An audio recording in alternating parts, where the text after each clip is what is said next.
Bom, então, né, é importante lembrar que esse grupo aí, né, sempre, né, ele sempre foi considerado um grupo polifilético, porque é um grupo, né, o reino protoctista apresenta-se como um grupo, né, que possui descendentes com ancestrais distintos, né? A gente viu aí o que é monofilético, polifilético e parafilético, né, em nossas aulas de filogenia. Então vamos começar aí, a gente fechou a parte de algas e aí a gente vai começar a trabalhar com protozoários, né, com os protistas ou protoctistas heterotróficos. Quando a gente fala em protozoário, a gente lembra, né, da ameba, lembra de Trypanosoma cruzi, alguns protistas, alguns protozoários que são bem conhecidos, mas olha que interessante, né? Essa imagem aí, eu escolhi justamente essa para iniciar nossa aula sobre protozoários. Tá aparecendo para vocês, gente? A imagem tá tudo tranquilo? O áudio tá legal e também, no caso, a imagem tá aparecendo aí para vocês?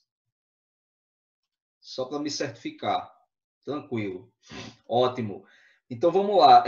Nesse caso, percebam, né, que esses protozoários aí, eles têm uma certa semelhança em carapaças, né? Olha o formato, né? Parecem capacetes, parecem aqueles elmos, né? Da era dos gladiadores, né? Daquelas guerras medievais, né? Você tem aqueles elmos, né? Que protege o rosto do guerreiro, né? Então é muito parecido, né? Isso aqui parece com a coroa. Então nada disso é fantasia, gente. Na verdade, são estruturas reais de carapaças. Lembrando que protozoário não tem parede celular, mas alguns deles conseguem viver em ambientes e eles produzem uma espécie de mucilagem, uma substância mucilaginosa, uma substância viscosa, grudenta, pegajosa, que faz com que eles retenham alguns grãos de areia. E aí, no grão de areia, tem sílica, né? E aí eles começam a formar essas estruturas aí semelhantes, né? Alguns conseguem formar estruturas em seu corpo, lembrando que esses aí são organismos unicelulares, né? Eles conseguem formar estruturas em seu corpo cheias de buracos. Na anatomia, o buraco ele é chamado de forame. Forame. E aí, por isso que tem um grupo de protozoários chamado foraminífera. Deixa eu escrever isso aqui que é importante, né? Mais ou menos para a gente ir entendendo e se familiarizando. Forame significa buraco, cavidade. Tem outra palavra também que significa cavidade, que é celo, né? Vem de celoma, cavidade. A gente vai aprendendo isso aí. Forame, cavidade. A palavra forus, né? Ou fero, significa portador, portador de. Aí você deve estar achando estranho. Sim, Renato, mas eu não entendi. Se a gente pegar uma palavra assim, ó, foraminífera. Reparem, esse forame, buraco, né, buraco, cavidade, e esse fera, ou fero, ou foros, portador. Então seria o quê? Uma estrutura, um organismo portador de cavidades, né? Aí a gente vai para aquele exemplo do animal. Porífera, o primeiro filo animal, né? Porífera. O filo porífera é um animal que é o quê? Portador de poros, né? Pori, poro, e fera, foros, que significa portador de. Estão entendendo mais ou menos, né? Essas origens aí, etimologias, né? Gente, então nesse caso aí, a gente não está trabalhando com coisa que não tem nada a ver. Por exemplo, ele tá falando de protozoário e em seguida ele fala de animal. Observe o nome protozoário, né? A palavra proto significa primeiro ou primitivo. É muito interessante, né? A gente está a par dessas origens que a gente começa a associar, né? Protos significa primitivo. Zoário. Zoário vem de zou. E esse prefixo zou significa o quê, gente? Animal. Então, o que seria um protozoário? Um animal primitivo. Tudo bem. Isso não é verdadeiro. Se a gente traduzir ipsis literi, né, literalmente, essa palavra protozoário significa animal primitivo.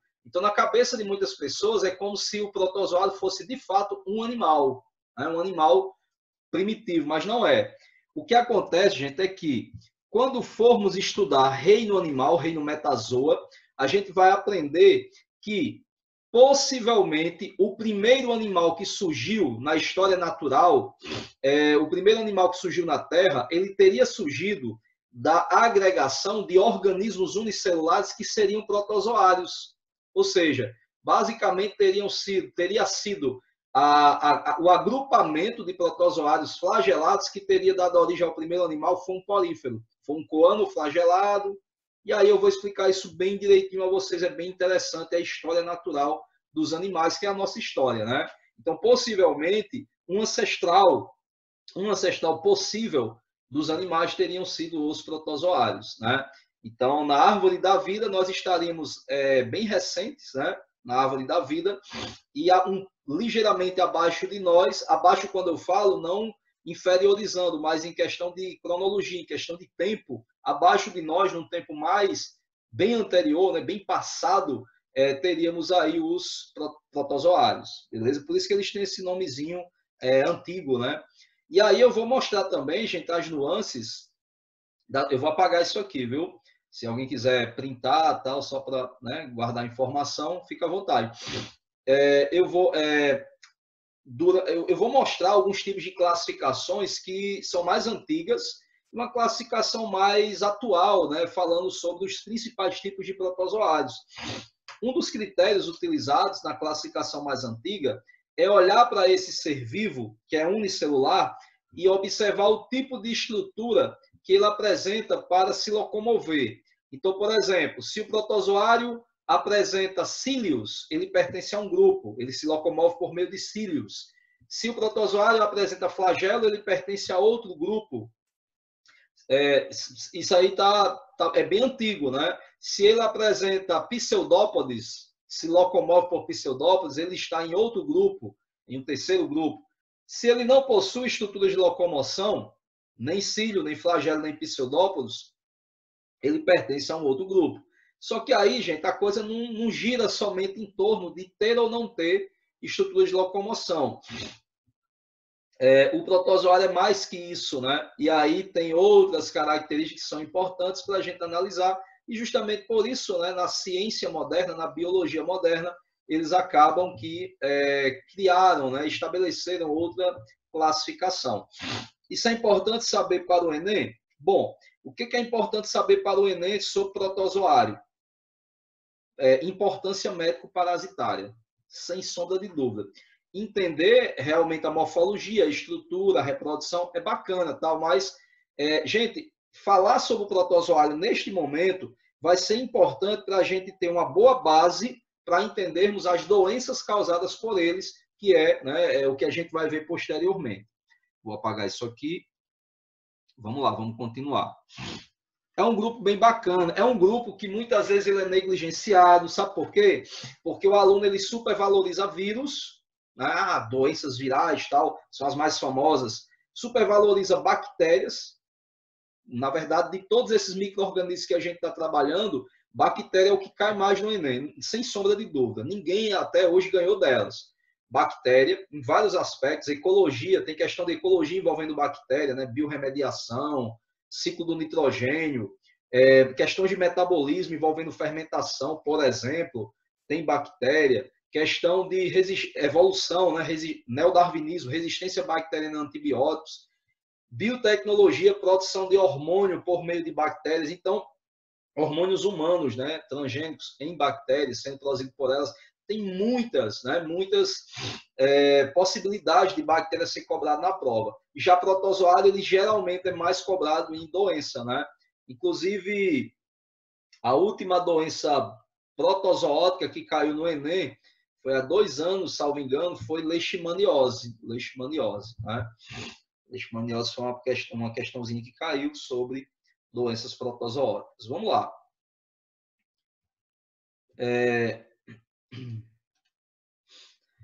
São representados, né, esse grupo aí, gente, os protozoários, são representados por cerca de 20 mil espécies, todas unicelulares, todas.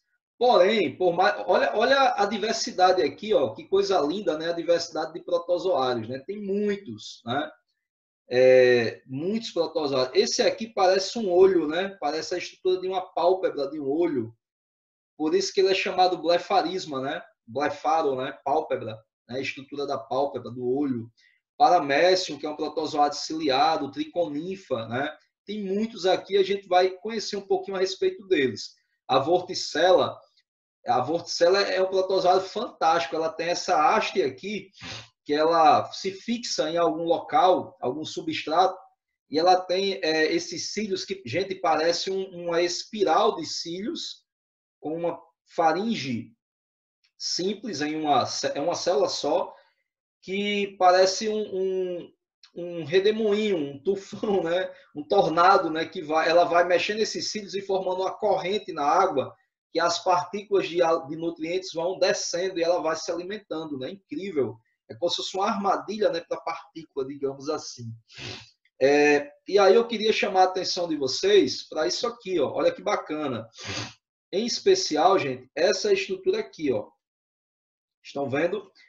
Aqui a gente observa várias células, vários protozoários. Esses protozoários, reparem que eles têm uma cápsula, né? Uma cápsulazinha, uma bolsinha, parece uma granada, né? Uma cápsula.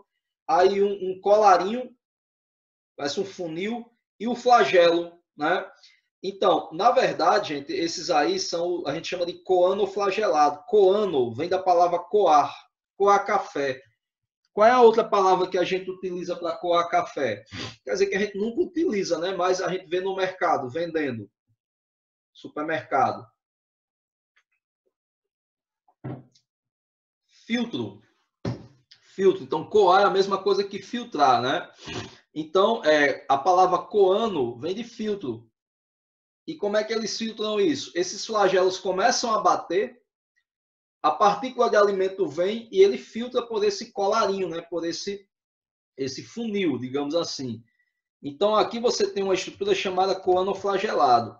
Lembra que eu falei há poucos instantes que possivelmente o primeiro animal que surgiu na Terra, surgiu da formação de uma colônia de protozoários unicelulares? Está aí o exemplo dessa colôniazinha, né? O coanoflagelado. É muito interessante. Que a união entre essas células promoveu uma maior captação de nutrientes. Isso aí, gente, gerou uma das primeiras características de um animal, que é a multicelularidade, né? Aí são vários protozoários unicelulares se agrupando, formando uma colônia para agora formar um organismo multicelular. Então é bem interessante isso aí, beleza? Então teria sido basicamente, né, um coanoflagelado que teria o Codociga, né? É um organismo, né? Possivelmente o ancestral dos poríferos, né? Que é o primeiro filo animal, possivelmente foi um gênero chamado Codociga, né? Então é bem massa a gente entender, né, as nossas origens aí como organismos vivos. Deixa eu apagar. Vamos lá. Vamos às características gerais, né? Continuando, mas antes eu vou colocar essa questãozinha aqui para a gente analisar. A figura a seguir representa o protozoário ciliado de vida livre. Gente, ó, sempre quando vocês verem esse termo vida livre, significa dizer que o organismo não é um parasita, beleza? Ele não rouba nutrientes de outro, ele é de vida livre, ele não rouba, ele não precisa de um hospedeiro, é de vida livre. Então, a figura a seguir representa o protozoário ciliado de vida livre do gênero Paramécium, com indicação de algumas de suas estruturas. Então, você tem aí, ó, película, né, por cima da membrana plasmática, citóstoma. Olha que interessante, né? Estoma significa boca e cito é célula. Então é a boca da célula, isso aqui, o citóstoma.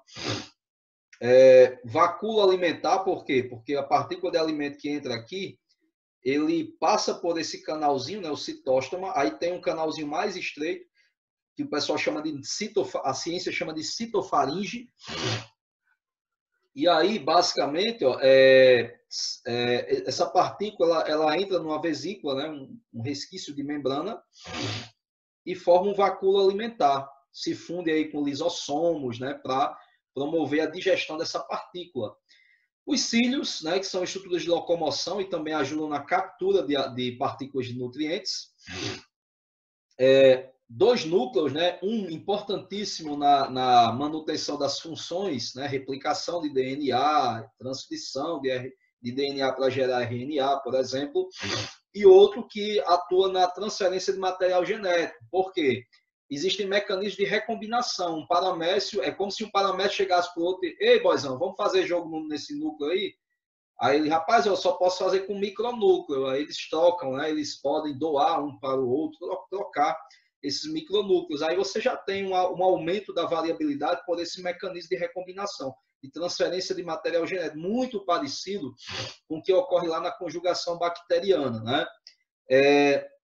Só que aqui a célula é, obviamente, eucariota, né? Tem dois núcleos. O que mais? Poro anal, que o pessoal chama também de citoprócto, prócto, né? Ânus, e citocelo, ânus da célula, que é por onde a célula evacua, né? Libera seus resíduos, expurga, né? Os seus resíduos. A gente chama isso de exocitose. E como esses protozoários eles são de água doce, no caso do paramécio, né? De água doce, o ambiente é muito pouco concentrado em relação a ele. Tipo, considerando o tamanho da célula, a quantidade de partículas de soluto, de nutriente que ela ingere, e ao redor tem tanta água que o meio interno dessa célula torna-se hipertônico em relação ao meio externo. Então, assim, gente, lembra da rima. Na osmose, a água vai do meio menos para o meio mais. Na osmose, a água vai do meio menos ao meio mais.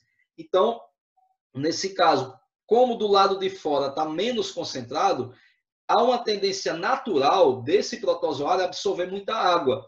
E aí, como ele não tem parede celular para suportar, né, toda essa entrada de água, a tendência é que esse protozoário estoure, se rompa, venha se romper, sofra lise. Só que isso não acontece graças a uma organela chamada vacúolo contrátil, né, vacúolo pulsátil, que é capaz, ele tem esses canais aqui que vocês estão vendo, parece uma estrela, né? São os canais radiais que permitem a entrada de água por meio de uma membraninha. Esses canais que vocês estão vendo, gente, eles têm uma membrana chamada tonoplasto. E aí o tonoplasto, que vem tonicidade, né? Tônico, hipertônico, hipotônico, isotônico, né? Então, o tonoplasto é uma membrana que permite a entrada de água. E à medida que a água vai entrando pela membrana desses canais, ela vai enchendo essa região central e esse vacúolo ele vai aumentando o seu volume. E ao aumentar o volume, toda a água que está entrando vai ficar dentro do vacúolo.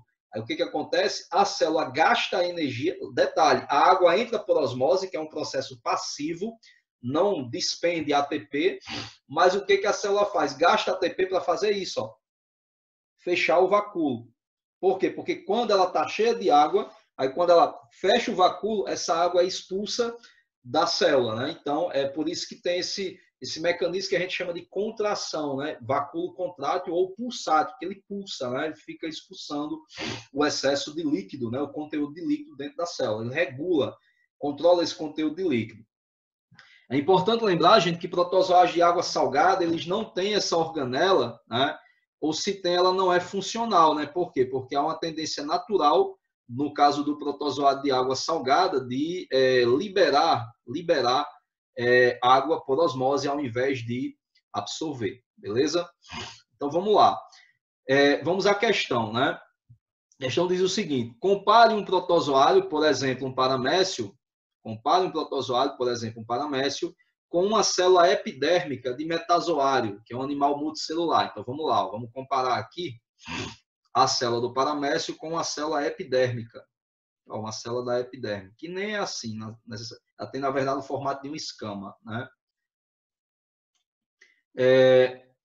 Quanto à complexidade, ao número de organelas,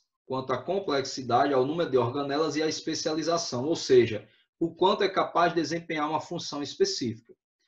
A relação correta é que a célula do... Vamos lá. Pessoal, quanto à complexidade, qual das duas células é mais complexa? Tudo bem, eu não desenhei a célula da epiderme aqui como deveria, mas a gente sabe que a célula epidérmica ela tem complexo de Golgi, tem retículo endoplasmático, ela tem um monte de organelas que o paramécio também tem. No entanto, repare que o paramécio ele tem mais estruturas do que... Não por esse desenho, não tomem esse desenho aqui que eu fiz. não tome esse desenho aqui que eu fiz como o desenho real, né, da célula. Eu poderia até pegar agora uma imagem de uma célula epitelial, mas todas as estruturas, considerem que todas as estruturas que existem aqui na célula epidérmica também existem no paramécio, e além disso o paramécio ainda tem estruturas a mais. Por exemplo, o paramécio tem 2 núcleos, a célula epidérmica só tem um. O paramécio tem vacúolo contrátil, a célula epidérmica não tem, beleza? Então, no tocante à complexidade e à quantidade de organelas, o paramécio, digamos, ele sobrepuja a célula epidérmica, né? Então, a gente já vê, ó, que a célula do protozoário é mais complexa, certo? Possui mais organelas. No entanto, gente, o paramécio, me respondam, eu quero a resposta de vocês. O paramécio, ele é um protozoário, ele é um organismo unicelular ou multicelular?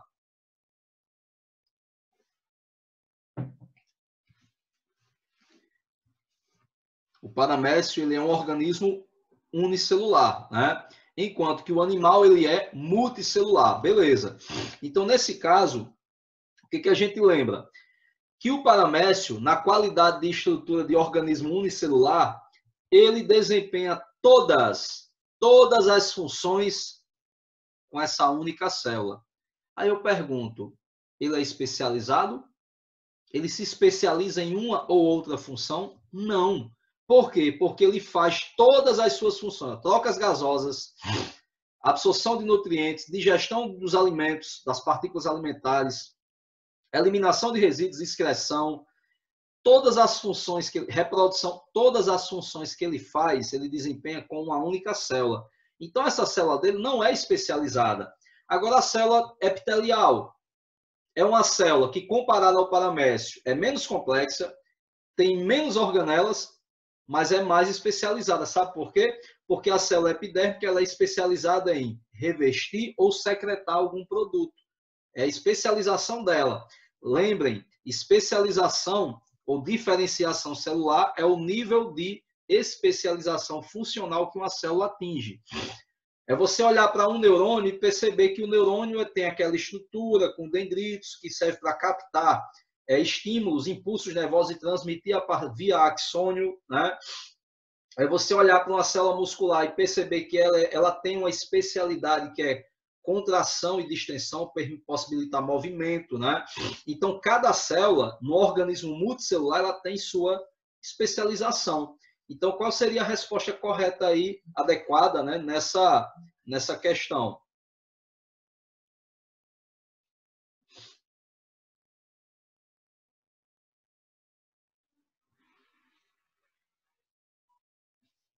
Letra?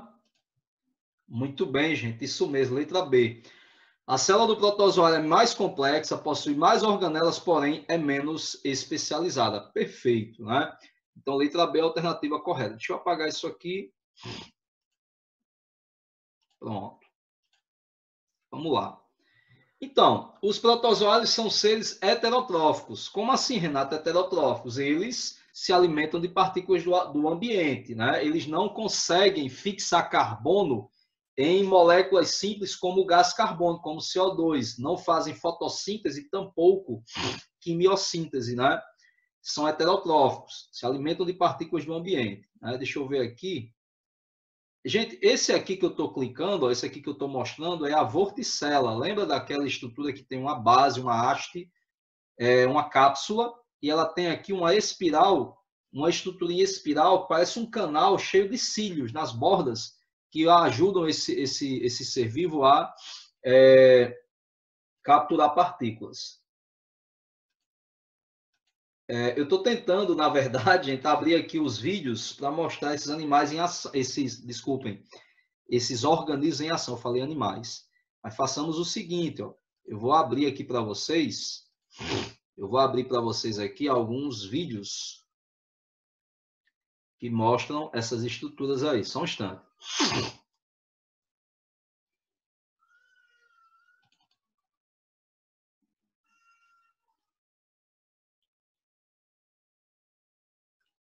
Só um instante.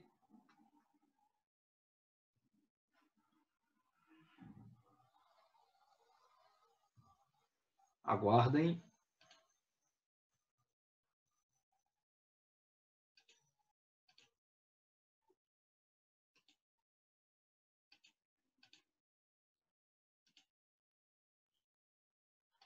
Só um instante. Vamos lá, deixa eu achar os vídeos aqui. Pronto. Aí vocês me confirmam se aparece o vídeo aí, certo?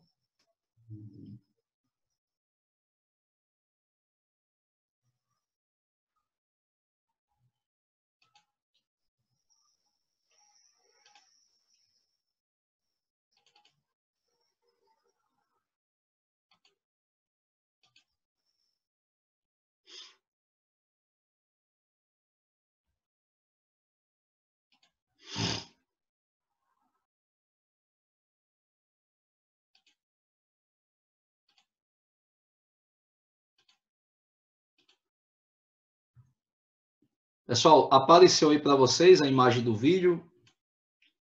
Tranquilo? Certo. Então, aqui nós temos uma ameba em ação. Olha aí o que ela faz. Isso aqui é outro protozoário pequenininho, ó. Tem um monte deles, ó, alguns ciliados, né? Ó, passam rapidamente. Isso aqui é em uma gota d'água, né? E a ameba ela vai se deslocando, se locomovendo por meio de pseudópodes, né? Quando esses outros protozoários se aproximam da ameba, ó, ou a ameba se aproxima deles, é como se eles percebessem que serão fagostados, ó, eles fogem, ó. Muito massa, né? A diversidade de vida que você vê em uma gota d'água é impressionante, né? E a ameba aí perseguindo, ó, né? A ameba é um verdadeiro algoz, né? Um verdadeiro caçador, predador. Ela se fica procurando outras partículas, esticando sua membrana, projetando o citoplasma, expandindo a membrana, formando os famosos pseudópodes, né? Pseudo é falso e pode é pé. Pseudópode, falsos pés, né? Para ajudar na locomoção. Bacana? Então a gente vê aí um exemplo, né? Vamos lá, vamos voltar para os slides. Então, já deu para perceber, né, que elas se alimentam de partículas do meio, né, do ambiente, portanto, são organismos heterotróficos. Renato, no tocante ao hábitat, né, deixa eu até consertar essa palavrinha aqui, né? Pronto, não tem mais acento, né? Habitat. Apesar de não ter acento, você pronuncia, né, como sílaba tônica o HA, né? Habitat. Habitam os mais variados ambientes, né, solos úmidos, águas doces ou salgada, interior de outros seres vivos como simbiontes ou parasitas. Olha que interessante, né? Os protozoários eles podem interagir com outros organismos, sendo simbiontes, ou seja, vivendo dentro desses organismos, sem lhes causar nenhum dano, ou também sendo parasitas, né? Se bem, gente, que isso aí está meio incoerente. Por quê? Porque a simbiose significa viver junto. Pode ser que um organismo viva junto a outro, causando-lhe dano, sendo um parasita, ou sendo um organismo mutualista, cooperando, né? Trocando nutrientes, trocando benefícios com o outro, beleza? Então, isso aí seria mais adequado pensar. Nas nossas aulas de ecologia, eu vou descrever essas relações com riqueza de detalhes, porque cai muita ecologia na prova, né? Então, veja aqui de novo a vorticela, eu acho ela linda, né? Ó, um pedúnculo, né, com o qual ela se fixa a um determinado substrato. Aí o citóstoma, né, a boca dela, essa bocarra aqui, né, enorme. E aqui os cílios, né, que ela faz, ela captura, né, as partículas de alimento com grande facilidade. É linda essa imagem, é uma imagem, ó, MO, microscópio óptico, né? Não é eletrônico, não. É uma imagem muito boa, extraída aí de microscópio óptico, porque os protozoários eles são células relativamente grandes, né, em relação a outras, né? Sendo que alguns deles é uma curiosidade, né? Quando a gente vai para quem vai, né, ingressar na área biomédica, vai trabalhar com parasitologia, tem uma coisa bem interessante. Você vai usar muito microscópio, muito mesmo, muito, de verdade. E aí tem algumas lentes que é bem interessante a gente perceber. Tem uma lente do microscópio chamada objetiva de imersão, porque a lente ela fica imersa em um óleo. Você bota a lâmina, aí essa lâmina ela vai estar com óleo por sobre ela e a lente ela vai banhar-se no óleo. Ela vai, ó, tá aqui a lente, o óleo por cima e a lente não, a lâmina com o material biológico que deve ser observado, o óleo por cima dessa lâmina e a objetiva vai ficar imersa. Por isso que o nome dela é objetiva de imersão. É uma lente que ela vai ficar imersa no óleo. E isso ajuda o que, Renato? Para que isso? Isso ajuda a ver uma célula dentro de outra célula. Como assim? Eu preciso ver uma célula dentro de outra célula. Gente, existem os protozoários que se instalam dentro de outras células. E aí, para eu ver se aquela célula está infectada com o protozoário, olha que maravilha. Eu posso utilizar uma lente, né, objetiva de imersão, que vai conseguir ver dentro da célula outra célula que está lá. Como é o caso, por exemplo, do protozoário plasmodium, né, causador da malária. É muito massa, né? E aí o protozoário causador da malária, que é o plasmodium, né, tem uma fase dele, que é a fase gametocítica, ele forma meio que um gametócito, fusão de gametas, é como se ele formasse um zigoto. Só que em qual organismo, em qual hospedeiro o plasmódio ele forma o zigoto, o gametócito? No ser humano, mais precisamente nas nossas hemácias. Então, olha que massa. Você, com essa objetiva de imersão, você consegue ver a hemácia e dentro da hemácia o gametócito, que é o zigoto do plasmódio. Né? Muito massa isso aí. Então, são algumas técnicas, né, que valem a pena a gente aprender para ter uma noção, né, de como vai usar depois ela futuramente, né? Por enquanto, a gente vai tendo essas. A gente vai ficar muito na teoria, né, para alcançar o nosso objetivo, que é entrar no curso, né? E chegando lá no curso, aí você já vai ter mais ou menos uma noção de como isso funciona, né? Muito bacana isso aí. Vamos lá.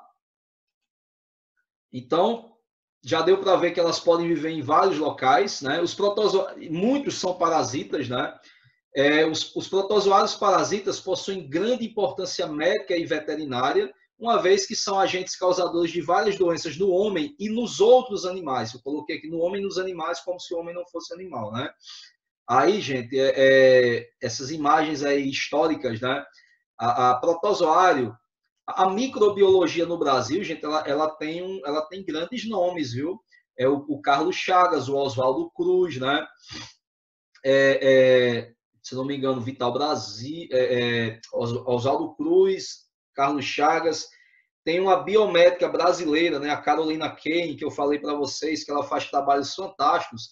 Inclusive, foi a pessoa que descobriu que existem procariotos multicelulares, né, que inclusive eu estava até um dia desse acessando. Depois vocês digitam Carolina Kane, né, K-E-I-M, Kane, né?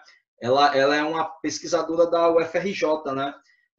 Foi a mulher que descobriu que existem bactérias multicelulares, né? Foi incrível. Até hoje ela faz trabalho com microbiologia de organismos procariotos, com arqueias, né? Muito massa. E aí, você tem a estrutura da casa de pau a pique, né? Uma casa de pau a pique, barro socado com vara, né? Muito comum, né? Em locais remotos, né? Do nosso país, e a associação com a doença de Chagas, né? Uma das prevenções da doença de Chagas é a melhoria das condições de habitação, né? Então, tem doença que você nunca esquece. Por quê? Porque historicamente ela é bem relevante, né? Falou em melhoria das condições de habitação, ou seja, a doença de Chagas, né? Tem muita coisa que a gente vai aprender quando a gente for trabalhar com parasitologia, né? Que está bem pertinho. Acho que na próxima semana já a gente já começa, próxima aula a gente já começa a ver, depois de fungo, né? Se a gente conseguir terminar protozoário e fungo hoje, a gente já começa parasito em breve. E é massa. Aqui, ó, coração crescido, né? Cardiomegalia, para mostrar, né, a incidência de um protozoário que tem essa importância médico-parasitária, né? Os protozoários, gente, eles apresentam ciclos de vida e formas evolutivas. Tipo assim, Renato, quando eu vejo o Trypanosoma cruzi com um flagelinho, ele só fica daquela forma? Não, ele pode evoluir em suas formas. Tipo um Pokémon mesmo, né? Ele vai desenvolvendo formas ao longo do seu ciclo de vida, beleza? A reprodução de boa parte deles é uma reprodução assexuada, que pode ser por divisão binária ou por esquizogonia. Não teremos tempo. Pronto. Eu vou mostrar já já um paramétrio se dividindo para a gente ver como é que isso acontece. E aqui também mostrando a esquizogonia. Eu vou explicar isso aqui para vocês com mais detalhes no próximo tempo de aula.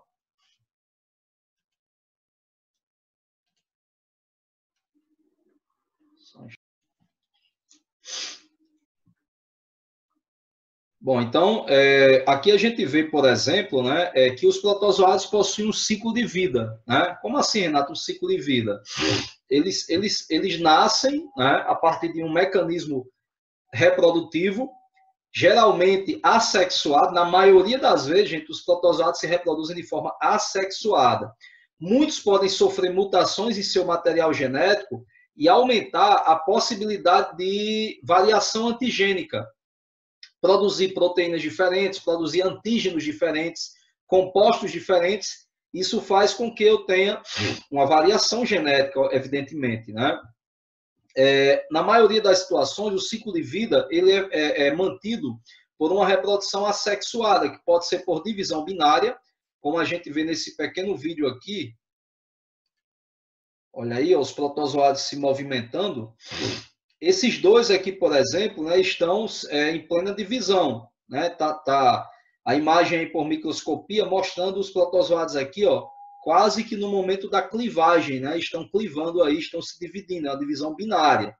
Muito parecido com o que acontece lá na bactéria, embora na bactéria a gente não tenha a ocorrência de uma mitose, né? Por exemplo. E a esquizogonia, o que é a esquizogonia? Você tem, por exemplo, a fusão entre gametas, né? A fusão entre gametas, gerando um zigoto. E esse zigoto aqui, ó, o plasmódio, na verdade, quando ele está dentro da hemácia, ele forma uma estrutura chamada gametócito, e essa estrutura ela começa a se dividir assexuadamente. Só que assim, gente, quando essa estrutura começa a se dividir, ela não se divide só em duas, não. Por isso que a esquizogonia, apesar de parecida, ela não é uma divisão binária, não gera duas células, ela gera várias. Olha para cá, ó, você tem várias células sendo geradas dentro da mesma hemácia, e é justamente isso, gente, que faz com que a malária ela tenha seus sintomas. A hemácia ela vai estar tão repleta de protozoário de plasmódio, em uma forma que a gente chama de merozoítos, né? Merozoítos. A esquizogonia ela gera esses merozoítos aqui, essas célulazinhas. Que esses merozoítos, ó, rompem a hemácia, destroem a hemácia, são liberados, e no momento em que eles são liberados, gente, a hemácia é uma célula que ela tem muitos compostos que precisam ser metabolizados. Tanto é que a hemácia ela passa por um processo chamado hemocaterese, né?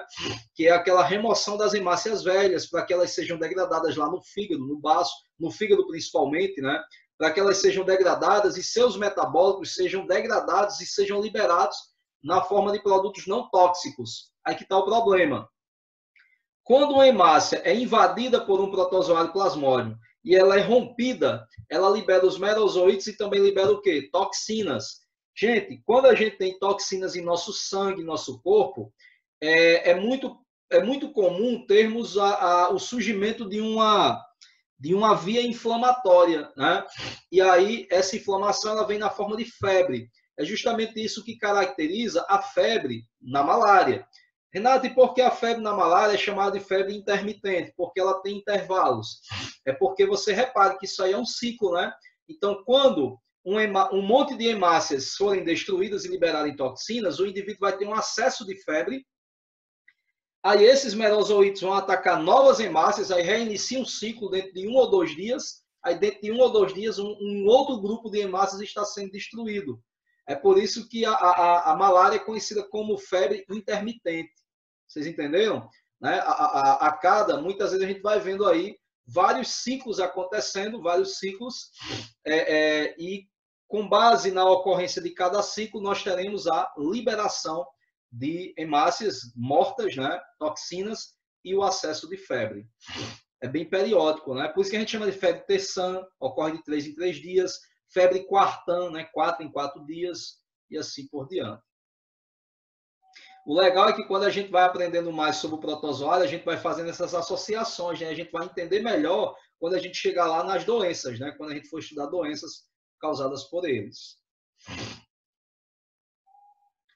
Gente, ainda falando de reprodução, de ciclo de vida, né? Nesse caso, a reprodução sexuada ela consiste na fusão de gametas.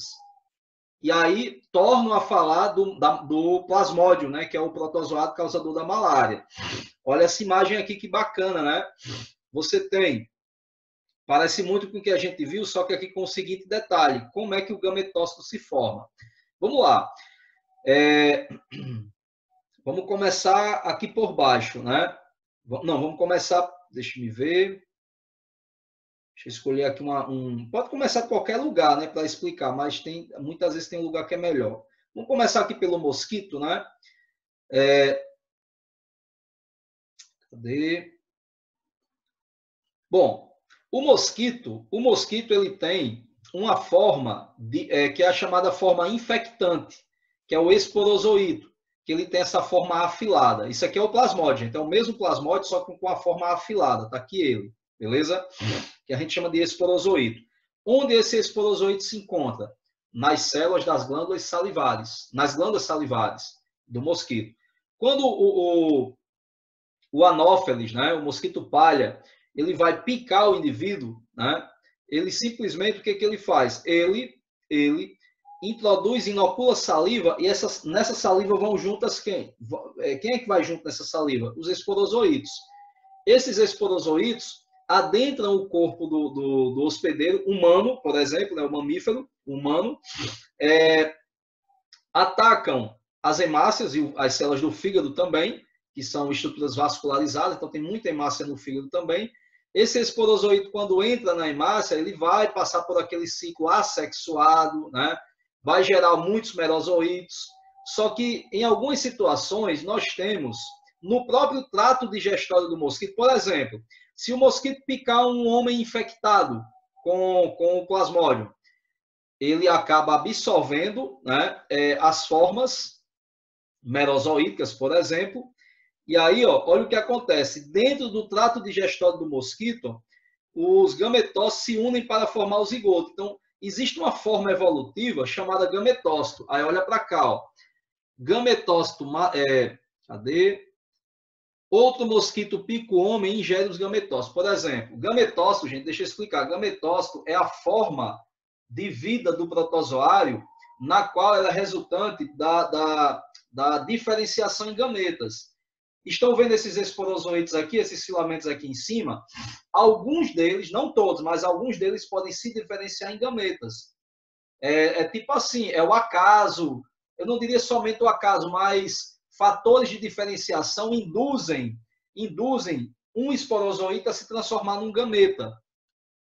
E aí, né, esses gametas ou gametócitos, gente, gametócito ou gameta vai ser considerado aí, né, uma estrutura semelhante. O homem está cheio de gametócito, e aí o mosquito suga esses gametócitos quando ele pica o homem, está sugando seu sangue, né? E aí esses gametócitos, tem o masculino e o feminino. Masculino e o feminino. Eles vão se fundir e formar um zigoto. E ficar dentro de quem? Do mosquito. E aí, basicamente, dentro do mosquito, a gente vai ter o quê? O gametócito sendo, na verdade, a evolução do gametócito em estruturas assexuadas, que são os esporozoítos. Isso aí vai ser muito importante quando a gente for estudar a doença, por quê? Porque a gente vai ver que um é hospedeiro definitivo e o outro é hospedeiro intermediário. Qual é a diferença, Renato? O hospedeiro definitivo é aquele que abriga a fase sexuada da reprodução do parasita. No caso da malária, é o homem. No caso do plasmódio, é o homem. O ser humano é o hospedeiro definitivo, porque é justamente no homem que se formam os gametócitos, né? A fase sexuada. Já no mosquito, você vai ter o quê? Você vai ter uma reprodução, uma formação, né, assexuada. Ou seja, quando o mosquito suga a hemácia, suga o sangue do hospedeiro, cheio de gametócitos, e esses gametócitos começam a se dividir, passar por exemplo, esquizogonia, que foi o que a gente viu há pouco. Renato, está muito confuso, não tem problema, né? A gente mostra esse ciclo de vida na aula de malária, né? Quando eu for falar sobre malária, a gente vai ver isso bem direitinho. Temos os mecanismos de recombinação, né? Como no caso da conjugação. A gente vê aqui, paramécios, realizando conjugação. Passa um monte, né? Se movimentando rapidamente aí, mas imagem.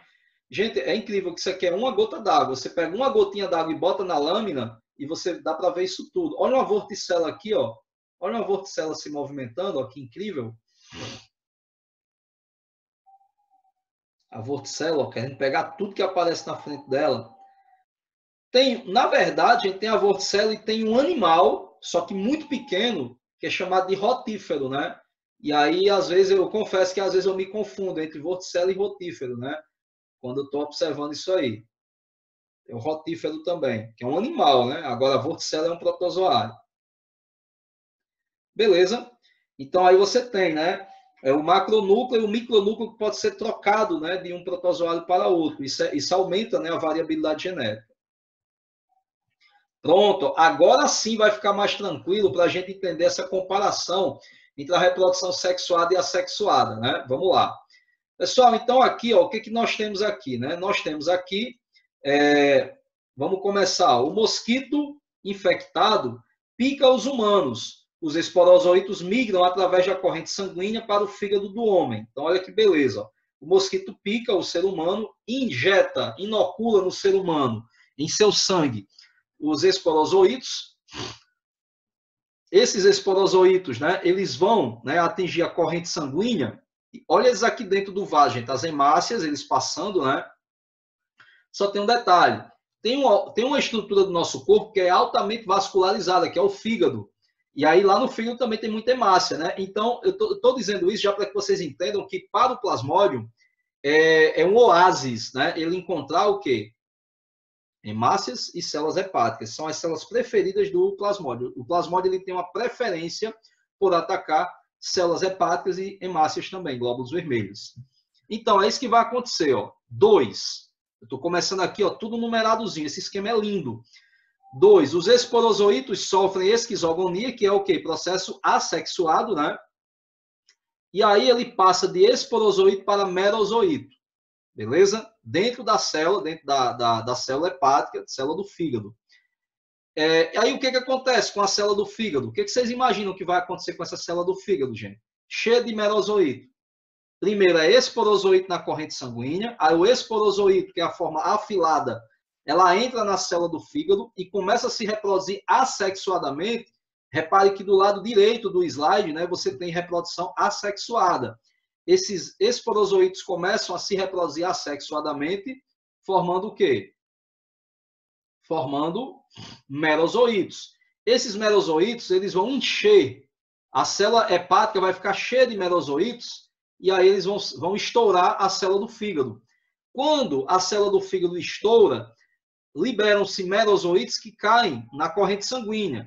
Aí esses merozoitos, uma vez na corrente sanguínea, né, eles vão atingir o quê? Hemácias, né, gente? Glóbulos vermelhos. Então tá aqui, ó, item 4. Os merozoitos se desenvolvem para o estágio de anel nas hemácias. Está aqui, ó, o estágio de anel. Ou seja, um merozoito já está se desenvolvendo, formando uma estrutura diferente. Aí é como se eu tivesse um pequeno ciclo dentro de outro, né? Ó, estágio 5. O estágio de anel cresce e se divide, produzindo mais merozoitos. Reprodução assexuada, evidentemente. Isso dentro da hemácia, viu, gente? 6. Os merozoitos são liberados quando as hemácias se rompem. Alguns merozoitos infectam novas hemácias e outros se desenvolvem em gametócitos, masculinos e femininos, né? Então, alguns merozoitos passam a hemácia estoura, alguns merozoitos passam a atacar novas hemácias ou se diferenciam em gametócito masculino e feminino. Aí, o que vai acontecer agora? O homem será picado. Essa mulher aqui, ó, da imagem está infectada. E aí um mosquito vai picá-la. Quando o mosquito pica essa mulher, ele suga do seu sangue, ele suga seu sangue juntamente com o quê? Com gametócitos, né? Aí, ó, outro mosquito pica o homem, ingerindo gametócitos masculinos e femininos e basicamente você vai ter o quê? Uma reprodução sexuada, né? O gametócito feminino e o masculino vão formar o zigoto no trato digestivo do mosquito, né? Eu até confundi, né, gente? Eu falei há poucos instantes que a fase sexuada se dava no homem, aqui é o contrário, é no mosquito, beleza? O mosquito ele é o hospedeiro definitivo e o homem é o intermediário, porque é no homem que vai ocorrer o mecanismo assexuado, tudo bem? E aí, fechando, ó, os esporozoitos resultantes migram para as glândulas salivares do mosquito, reiniciando um novo ciclo, né? Então, o que eu quero mostrar a vocês é que alguns protozoários, não todos, viu? Alguns protozoários podem ter uma fase sexuada e uma fase assexuada em seu ciclo de vida, beleza? Então, tem essa pequena diferença. Vamos lá, vamos continuar. Gente, os protozoários, eles podem passar por um processo de encistamento. Isso aí foi uma pegadinha, né, que eu coloquei num quiz que eu fiz semana passada, perguntando, né? Coloquei lá, qual das doenças é causada, né, pela ingestão de carne contendo cistos do parasita? E aí eu botei de propósito cisticercose e teníase. E aí muita gente marcou teníase, né? Só que aí que tá, gente. No caso, na teníase, a tênia é um verme, né? É um animal, não é um protozoário. E o que ela pode formar em seus estágios de vida é o estágio larval, forma larva, e não cisto, beleza?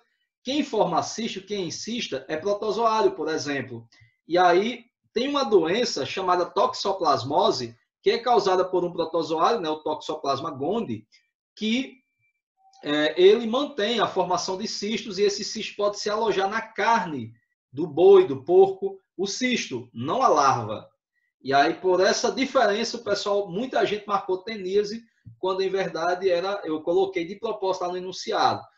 Doença causada pela ingestão de carne contendo cistos do parasita. Era toxoplasmose e não teníase. Né? Então, isso aí é importante o aluno estar atento, porque falou em carne, o cara já lembra de teníase, né? Mas, na verdade, qual é a forma que está alojada na carne? É larval ou é cística? Então, o que é um encistamento? É um processo no qual o protozoário forma cistos, né? Então, você tem aqui uma cápsula protetora que se forma em condições adversas. Geralmente, o cisto ele se forma quando as condições ambientais não estão propícias ao desenvolvimento daquele parasita, daquele micro-organismo. Tudo bem? É uma característica de protozoários. Bom, é legal que a gente vai aprendendo um pouco, né, sobre as características gerais e já com um pé na parasitologia. Agora a gente vai para a parte, eu diria, um pouco chata, né, porque a gente vai falar de duas classificações de duas propostas, né? E aí o pessoal encara isso muito como decoreba, né? Mas, tipo, muito pouco se cai sobre isso, gente. O que cai mais em se tratando de protozoário, fiquem tranquilos, né, tranquilas, que o que mais cai é relação com doença. Né? E hoje em dia, a doença causada por protozoário, no Enem, por exemplo, ela não é cobrada só levando a lembrar desse ciclo de vida, não. Muitas vezes ela envolve os aspectos socioambientais, né? Por exemplo, vamos lá, vamos pensar. Políticas públicas para a melhoria das condições de habitação. Aí você já tem uma medida profilática para a doença de Chagas. Doença de Chagas ela pode ser cobrada, por exemplo, numa perspectiva ambiental, numa perspectiva ecológica, tipo, eu suprimi a vegetação de uma área, tem uma área de mata, eu suprimi a vegetação para construir condomínios de casas. E aí, por incrível que pareça, a doença de Chagas, que é uma doença tipicamente rural, ela começa a aparecer em área urbana. Qual a relação que há nisso, né? Desmatamento, construção de casas, e aí o barbeiro, né, o percevejo, ele tem seu hábitat fragmentado e ele fica tentando se alojar onde? Em casas na área urbana, né? E também, logicamente, zonas periféricas, onde as condições de habitação são bem precárias, né? Então você pode ter doença de Chagas também evoluindo para a área urbana, né? Então é importante que entendamos isso. A doença ela não é vista mais somente do ponto de vista do ciclo evolutivo, do ciclo biológico do parasita, mas também dentro das suas implicações sociais e ambientais. Gente, a classificação antiga dos protozoários, ela divide os protozoários nesses 4 grupos principais, certo? Em filos, né? Temos aí o primeiro filo, que é o Sarcodina, ou Rhizópoda, que vem de poda, né? Pés, né? Esse riso é raiz, né? É como se fossem pés enraizando, né? Ramificando-se, que são os pseudópodes, né? O filo Sarcodina, ou Rhizópoda, ele traz os risópodes, que são as amebas, as famosas amebas que se locomovem por falsos pés. Temos aí o exemplo da entameba histolítica, né, que é uma ameba parasita. Nem toda ameba é parasita, boa parte delas são de vida livre. Tem o filo mastigófora ou flagelata. Essa palavra mastigo vem de mastix, que significa chicote. Ou seja, uma estrutura semelhante a um chicote é um flagelo, né, que tem aquele movimento ondulatório, né, um filamento longo que se movimenta por ondas, né, movimentos ondulatórios. E aí, nesse caso, quem tem flagelo pertence ao filo mastigófilo flagelato. Algo deve ser lembrado aí, gente, que esse filo mastigófilo, ele, por exemplo, ele foi subdividido em 2 filos, né? Então, nem todo protozoário que possui flagelo pertence ao mesmo filo, na classificação recente, beleza? Classificação nova. Temos aí o filo ciliófora, você já percebe pela palavra, né, que são aqueles que se deslocam através de cílios, paramécio, a gente já viu como exemplo hoje. E temos os esporozoários, né? Esporozoa são aqueles que não apresentam estruturas de locomoção. Na verdade, toda célula tem movimento, né? Porque a célula tem proteínas em seu interior, muitas das células têm citoesqueleto, e esse citoesqueleto faz com que essas proteínas que formam o citoesqueleto, elas se contraiam, permitindo a célula esticar-se, né? E aos poucos se movimentar. Então, existe movimento intracelular, sim, em toda célula, mas nem sempre a célula apresenta alguma estrutura de locomoção, como um cílio, um flagelo, um pseudópodo, beleza? E aí, dentro desse grupo esporozoa, estaria o plasmódio, está o plasmódio, né? Que é um protozoário que nem tem cílio, nem tem flagelo, nem desenvolve pseudópodes, nem forma pseudópodes. Só que aí, ó, classificação atual, né? Enquanto nós tínhamos lá 4 filos, agora nós temos 5, né? Mudou um pouquinho a coisa. Tem mais, viu, gente? Tem mais filos, é porque esses aqui são os mais comuns. Beleza? Tem o foraminífera, radiolária, né? Tem vários, foraminífera, actinopoda, tem vários filos de protozoários. Mas esses aqui, eu gosto de citá-los porque eles são os mais importantes do ponto de vista da parasitologia, né? Eles têm importância médica e veterinária, então é importante a gente falar desses grupos aí. Então vamos começar pelo Arquezoa, né? Arquezoa. Arqueo vem de arcaico, primitivo, né? E aí, ó, vocês vão entender por que esse nome. Pessoal, a Arquezoa, né, não possui mitocôndrias. Já dá para entender que é bem arcaico, né? Bem primitivo. Tem núcleo? Tem, né? Pode ter um ou mais núcleos, né? Esse aqui é o Quilomastix, né? Tem flagelo? Tem. Lembrando, ó, que os protozoários que têm flagelo estão divididos aqui em 2 grupos, Arquezoa e Euglenozoa. A Arquezoa tem flagelo e Euglenozoa também tem. Como eu disse a vocês, né? Iria ocorrer uma divisão. Arquezoa é um grupo de protozoários que possivelmente, gente, esses protozoários aí são os mais antigos, né? Eles podem ser parasitas ou viverem como simbiontes no trato digestório de animais, né? A triconinfa, por exemplo, o velho protozoário que produz celulase, né? Que é uma enzima que ajuda na degradação da celulose. Por isso que esses protozoários vivem em relação simbiótica, né? Com animais, né? Como ruminantes, animais herbívoros. O animal come muita folha, muita celulose, e o animal, por si só, não consegue digerir essa celulose, por isso que ele precisa de micro-organismos que vivam no interior do seu tubo digestório, quebrando a celulose ali, ajudando hoje, né? Então, você tem esses animais aí, ou esses protozoários, desculpem, que podem viver juntamente com animais, né? São fusiformes. O que é uma estrutura fusiforme? Ela é afilada nas pontas e arredondada, né? Ovalada, digamos assim, no meio, no centro, né? É uma estrutura fusiforme. Tem flagelos na extremidade frontal, então isso aqui é a fronte, né? A frente da célula, né? A maioria pode apresentar 2 ou mais flagelos, como vocês podem ver aí.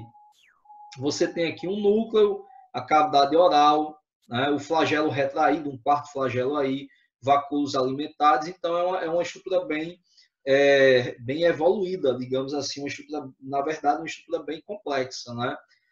Quilomastix aí. Temos outros exemplos, viu, gente, dentro de Arquezoa. Deixa eu só dar um detalhe. Quando eu falo que não possui mitocôndria, isso é muito importante, sabe por quê?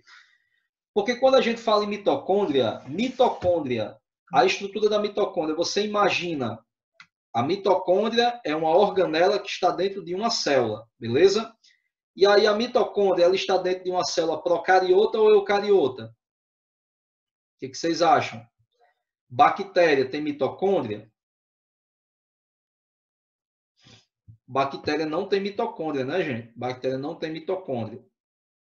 Então, basicamente, a mitocôndria é uma organela que vive dentro de uma célula eucariota. Só que, assim, quando a gente fala disso, fala a respeito disso, a gente tem que lembrar das exceções. Por exemplo, essa célula que está em tela, está sendo mostrada a vocês agora, neste momento. Essa célula ela é eucariota ou procariota? Essa célula que está sendo apresentada a vocês aí. Tem núcleo, né, gente? Tem núcleo. Então, é uma célula eucariota, mas ela não tem mitocôndria, né? Apesar de ser uma célula eucariota, né? Essa célula aí não tem mitocôndria, beleza? Então, assim, entendam que nem toda célula eucariota vai ter mitocôndria. E aí, como uma célula eucariota ela está sem mitocôndria, ela vai realizar o quê? Diferentes tipos de metabolismo, né? Não necessariamente o metabolismo oxidativo. Pode até ser que ela faça uma respiração aeróbica, certo? Utilizando a própria membrana, a parte interna da membrana como estrutura para ancorar os transportadores de elétrons, utilizar o gás oxigênio como aceptor final, lá na fosforilação oxidativa, na cadeia respiratória, mas nem sempre isso acontece. É muito comum uma célula que não tem mitocôndria fazer o quê? Fermentação, né? É o caso de muitos protozoários aí. Bactérias, né, que são procariotos, fazem fermentação com força, né? Não tem mitocôndria, mas também podem realizar metabolismo oxidativo. Isso é só informação, viu, gente? Lembrando que nossas hemácias adultas, elas não têm, as hemácias maduras, elas não têm mitocôndria. Nossas hemácias fazem somente fermentação lática. Aquela história, né, que se ela tivesse a mitocôndria, ela iria consumir muito gás e oxigênio. E qual é o papel da hemácia? Transportar gases, né? Ao invés de consumir tudo. Alguns exemplos interessantes aqui, ó, de arquezoa, né, arquezoários, protozoários do filo arquezoa, são esses exemplos aqui. Tricomona, a giardia. A giardia ela é um mistério, né, da biologia, por quê?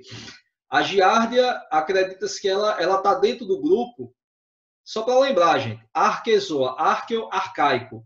Então, esse grupo aí, ele inspira a ideia de que ele foi a primeira célula eucariota que surgiu. Certo? A primeira célula eucariota heterotrófica, beleza? Ou seja, primeiro teriam surgido quem? Pela lógica, as bactérias, arqueias, procariotas, né? A primeira célula eucariota que teria aparecido na Terra, né, seria uma célula que não faria fotossíntese. Então, existe aquela dúvida se foi uma alga ou um protozoário. Considerando que tenha sido um protozoário que surgiu como célula eucariota, né, a primeira célula eucariota, vamos supor que teria sido um protozoário, considerando que foi um protozoário, esse protozoário, o primeiro deveria ter pertencido a esse filo arquezoa, né? Só que aí, ó, é muito estranho, né? Você ter, por exemplo, um protozoário surgindo com 2 núcleos, que é o que acontece aqui na giardia.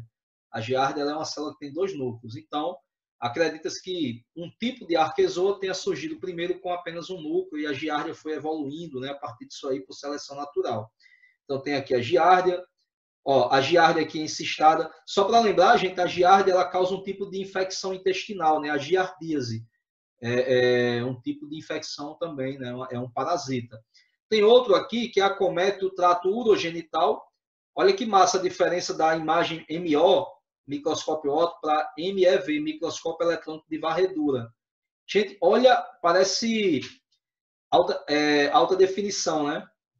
Imagem em alta definição. Olha aqui, ó, a imagem por microscópio eletrônico, né? Lembrando que isso aqui é colorido artificialmente, né? Porque microscópio eletrônico só dá imagem em preto e branco. Mas é lindo, né? Você vê aqui a estrutura. Isso aqui é um tricomonas vaginalis, viu? Isso aí um tipo de parasita que causa um desconforto muito grande em homens e mulheres. Na mulher é bem pior. Na mulher é bem pior. Esse aí é o protozoário responsável pelo corrimento vaginal. Um corrimento esverdeado ou amarelado, purulento. Muitas vezes se confunde com gonorreia, né? Mas gonorreia é uma doença, é uma IST, uma infecção sexualmente transmissível, porém bacteriana. A tricomoníase, que é causada por esse bichinho aí, é uma IST protozoótica, causada por esse protozoário, né? Na mulher, gente, o corrimento aí é abundante, ela produz muito corrimento vaginal. No homem, é mais contido esse corrimento.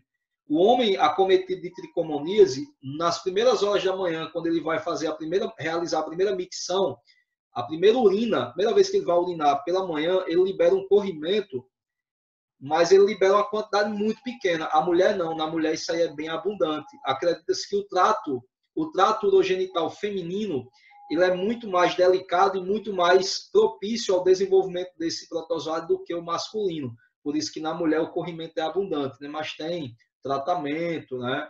E tipo, é incrível que uma das vias de transmissão, a gente nunca imagina, quer dizer, a gente imagina, e tem gente que é muito metódico em relação a isso, que quando você senta em um vaso sanitário, no assento do vaso sanitário, tem gente que diz, não pega doença não, né? Mas se tem uma doença, se tem um protozoário que pode ser transmitido com facilidade pelo assento de vaso sanitário, é esse danado aí, o tricomonas, né?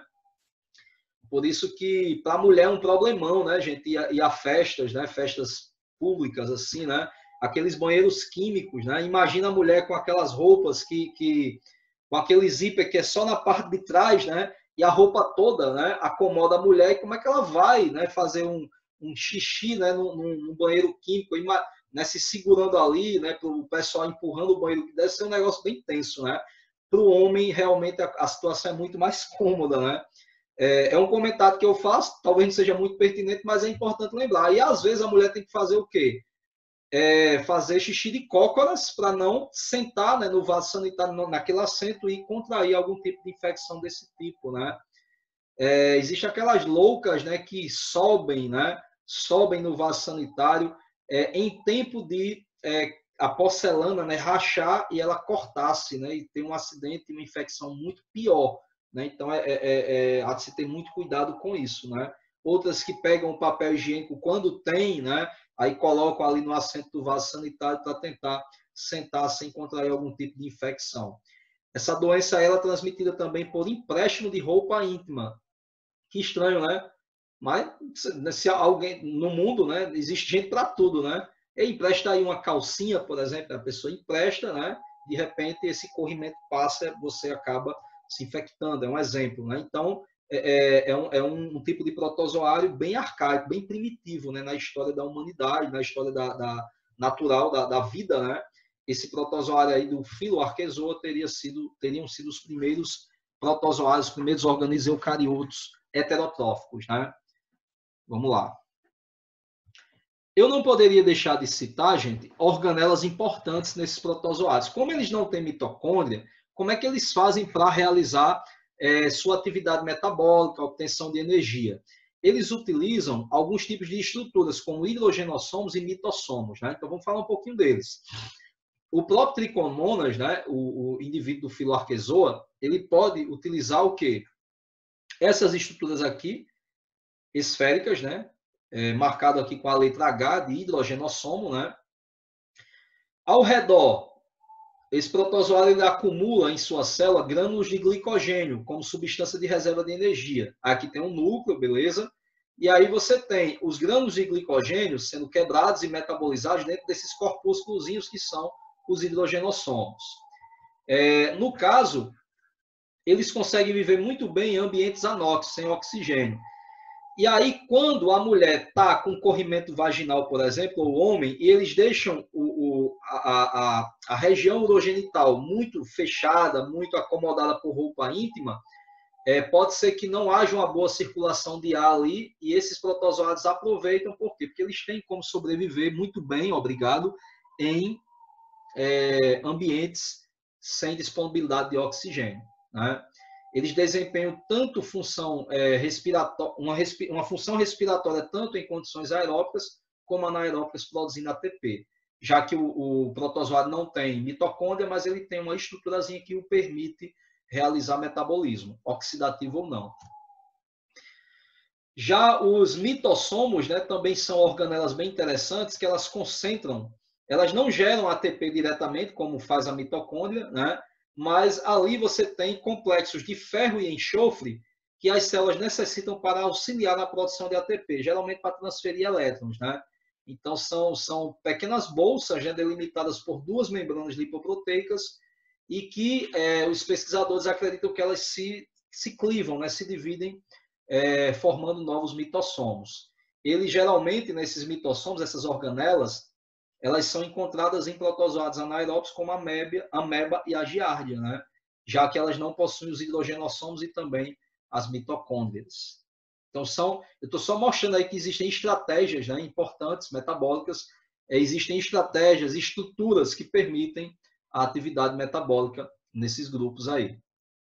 O segundo grupo, a gente viu Arquezoa, o segundo grupo de protozoários, gente, é o grupo Amebozoa, que na classificação antiga seria o quê? Sarcodina ou Rhizópoda, porque são os protozoários que se locomovem por pseudópodes, né? E o que são pseudópodes? São essas expansões, essas projeções da membrana e do citoplasma que formam, né, emitem a forma de falsos pés, né? Isso ajuda, né, a estrutura a se locomover com maior facilidade e se também, né, se alimentarem por fagocitose, né? Por exemplo, esses pseudópodes eles podem englobar partículas de alimento realizando a fagocitose. Aqui a gente vê, por exemplo, isso aqui é um esquema, né, da ameba proteus, que é uma ameba de vida livre, não causa doença alguma, mas tem a entameba histolítica aqui na figura da esquerda, né? A entameba histolítica é uma ameba parasita, né? Ela causa uma infecção intestinal, mas ela também pode atingir outros pontos do sistema digestório, a própria estrutura do fígado, as hemácias também, né? Ela pode adentrar. Então, você tem aí células que buscam alimentos, né, no sistema digestório. O sistema digestório tem muita partícula de alimento, elas acabam parasitando esse sistema. Aqui, né, as estruturas que a gente encontra, né, nas amebas, a membrana plasmática, não tem parede celular, nenhum protozoário possui parede celular. Uma carapaça externa presente em algumas espécies, como a gente vê aqui, ó, formada por grãozinhos de areia. Aqui é a ameba, os pseudópodes, e os grãos de areia se incorporando aí na mucilagem. Um citoplasma com vacúolo contrátil para controlar o conteúdo de líquido que entra e que sai da célula, e presença de núcleo verdadeiro, caracterizando uma estrutura eucarionte, né, ou eucariota. Beleza? Aqui os principais representantes.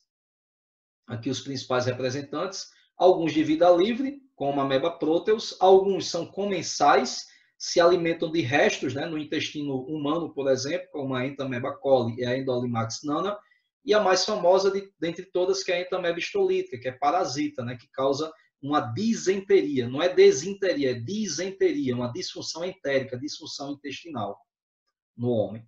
Beleza? Então, gente, a gente fecha aí essa parte inicial com dois grupos, Arquezoa e Amebozoa. Então, né, aqui a gente tem os principais exemplos, né, dos principais representantes do filo Amebozoa, né? Então a gente está trabalhando aí com Amebozoa, né, protozoários que se locomovem por pseudópodes, né, comumente conhecidos como amebas. Lembrando que existem outros protozoários que também se locomovem por pseudópodes, mas que não são necessariamente conhecidos como amebas, né? Aí aqui os exemplos mais comuns, os principais representantes, considerando o hospedeiro humano, né? A ameba proteus, que ela tem vida livre em água doce, mas também a gente pode, tanto que a gente pode ingerir na água que a gente bebe, né? Uma grande quantidade de ameba proteus, mas ela não faz mal algum, gente. Ela é de vida livre. A Entamoeba coli, que é um comensal do intestino humano, ela vive se alimentando de resíduos do nosso intestino. É um comensal, portanto não é um parasita. A Endolimax nana, que é muito comum no exame de fezes, a gente encontrar esse termo aí, que também é um comensal do intestino, só que no caso do intestino grosso, mais precisamente.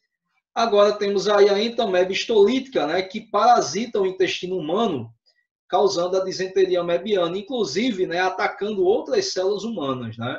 É um tipo de protozoário bem comum. Só que assim, é tratável, né? A amebíase, a disenteria mebiana é muito tratável e é um absurdo pessoas morrerem, né, ou chegarem num patamar de alta gravidade, né, em se tratando de amebíase, porque é uma doença bem tratável.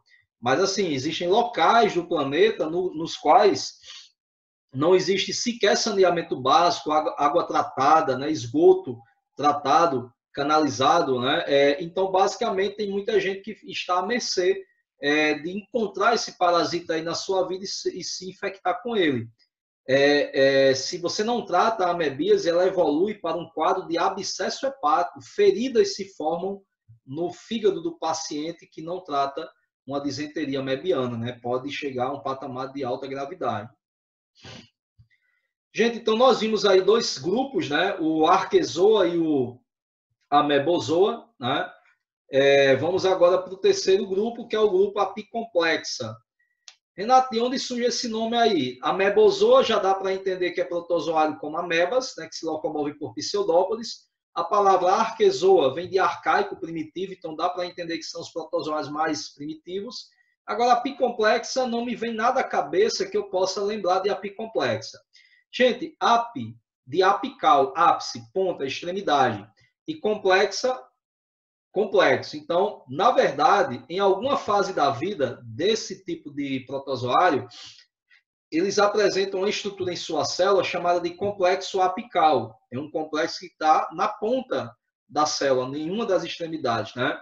E a função desse complexo apical, gente, é uma estrutura que ela tem um formato parecido com um espinho, que ajuda o protozoário a penetrar em outras células. É como se fosse um espinho que vai perfurando a membrana e fazendo com que o protozoário facilmente ele entre, invada outra célula, né?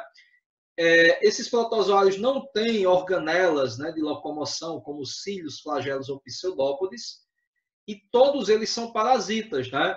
Temos dois representantes interessantes aí, né? Um deles é o Toxoplasma gondii, capaz de causar a toxoplasmose, né? Uma doença que, inclusive, em mulheres grávidas, né, redobra-se, né, a vigilância. Por quê? Porque a mulher grávida, uma vez acometida de toxoplasmose, ela pode passar o protozoário para a criança, né? Nessa transmissão vertical aí, a gente tem o quê? Basicamente, um protozoário invadindo um feto, e esse feto pode nascer com problemas de audição, né? O catarata, cegueira, surdez. É um tipo de doença que é muito parecida com a rubéola, né? No tocante a mulher grávida, ela adquirir essa doença. O plasmódio SP, né, que é o principal representante do SP ponto, né, gente? Está escrito aqui de forma errada. Deixa eu só voltar aqui, ó. SP ponto. E o SP não é grifado, né? O SP não é grifado.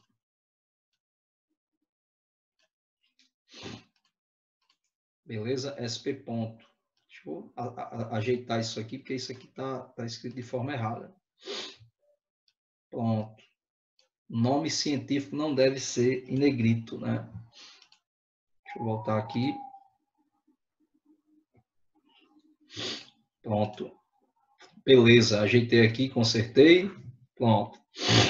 Então, ó,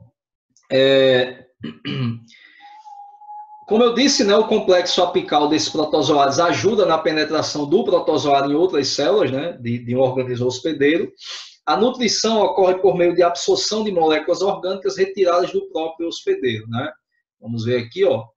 Olha aí a estrutura, né? Ó, você tem aqui, por exemplo, né, o plasmódio, que é o protozoário causador da malária. Muito parecido também com o toxoplasma, ó. As organelas aqui, ó, mitocôndria. Veja que esse organismo já tem mitocôndria, né? Diferente lá da ameba, da giardia, que não tem mitocôndria. Núcleo, complexo golgiense, retículo endoplasmático, né? Microporos.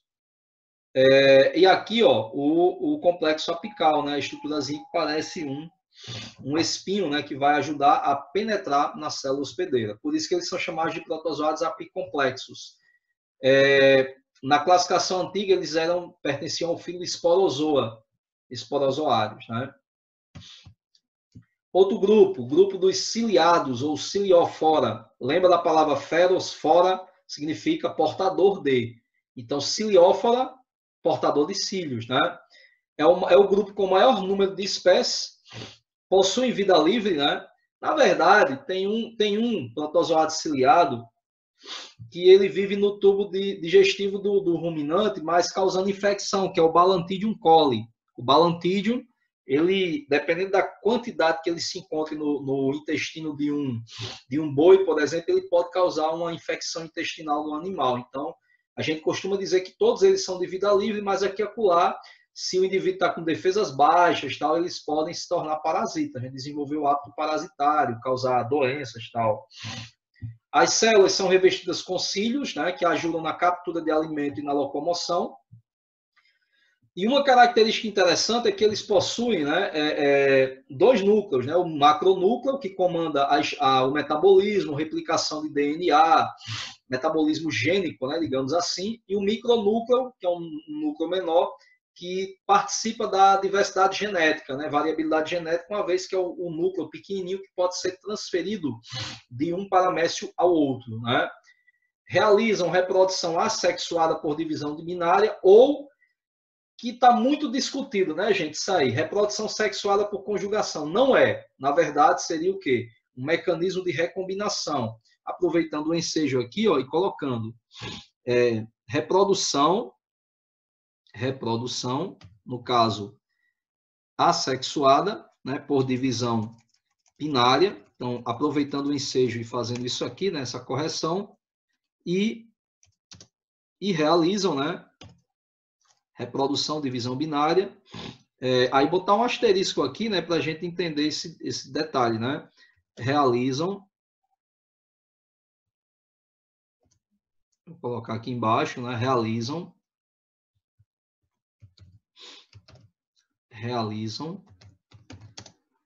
mecanismo de transferência de material genético, que muitos livros ainda trazem como reprodução sexuada.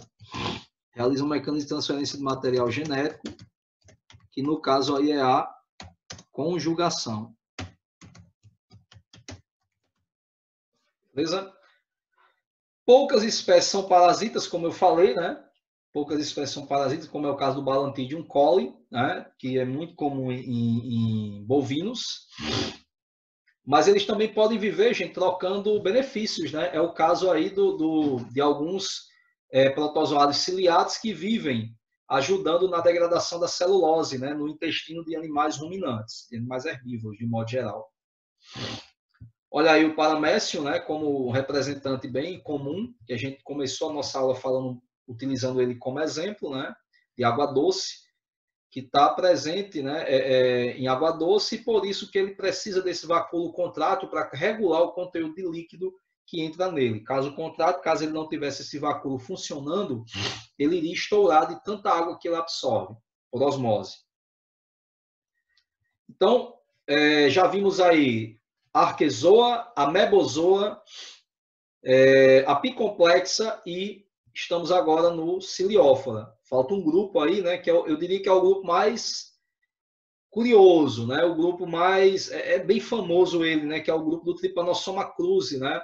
O Trypanosoma cruzi ele tem uma importância histórica muito grande aqui no Brasil, né, porque foi descoberto por um pesquisador brasileiro, né, o Carlos Ribeiro Justiniano das Chagas, né, o famoso Carlos Chagas, mineiro, né, que descobriu aí que ele estava estudando a malária e descobriu um outro tipo de doença, né, a Trypanosomia americana, leva seu nome, né, em homenagem a ele, é doença de Chagas, que é causada pelo Trypanosoma cruzi. Então vamos lá, vamos falar um pouquinho dessa doença aí.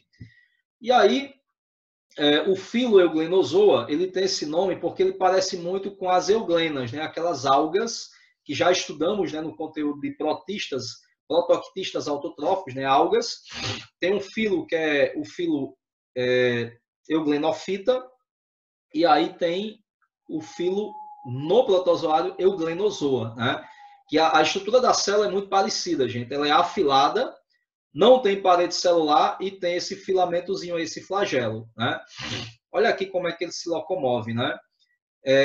Eu vou até mostrar aqui no vídeo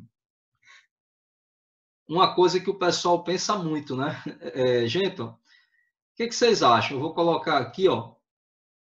Vocês acham que esse protozoário ele vai se locomover, por exemplo, nesse sentido aqui, do jeito que ele está aqui na imagem, vai se locomover nesse sentido ou nesse sentido aqui? O que vocês acham?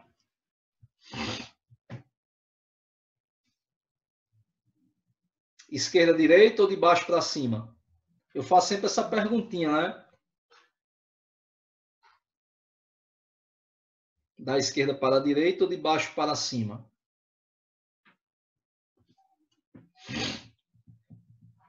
Pela posição do flagelo aí, pelo que vocês sabem de uma célula flagelada se movimentando, pela representação de uma célula flagelada se movimentando.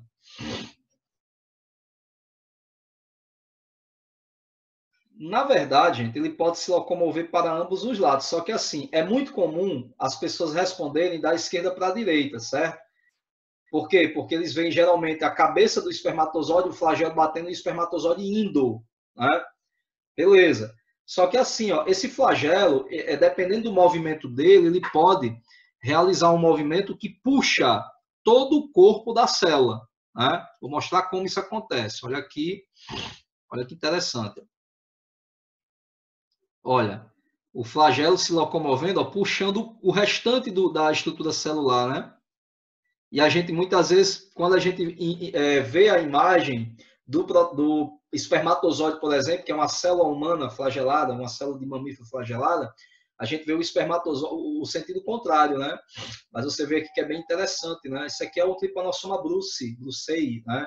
Isso aí é causador da doença do sono no continente africano, é transmitido pela picada de uma mosca, a Glossina palpalis, ou mosca tsetse, né? Uma mosca que pica as pessoas e inocula esse tipo de protozoário. Esse aí não é o cruze, beleza? Se locomovem por meio de flagelos, possuindo um ou dois. Esse flagelo atua na locomoção, como vocês podem ver, mas também ajuda na captura de alimentos, né? Em alguns casos, como receptores sensitivos, né? Eles percebem, o flagelo toca em outro protozoário, percebe ali o perigo ou a possibilidade de se alimentar. A célula, a morfologia da célula é bem variada. Como assim, Renato? Variada. Eu estou vendo aí que parece uma euglena. Ela é afilada, ela é fusiforme. Nem sempre, gente. Essa aí, por exemplo, pode ser a forma livre natante, né? A forma que vive no sangue. Você pode ter a forma que a gente chama de tripomastigota, que é essa forma aí.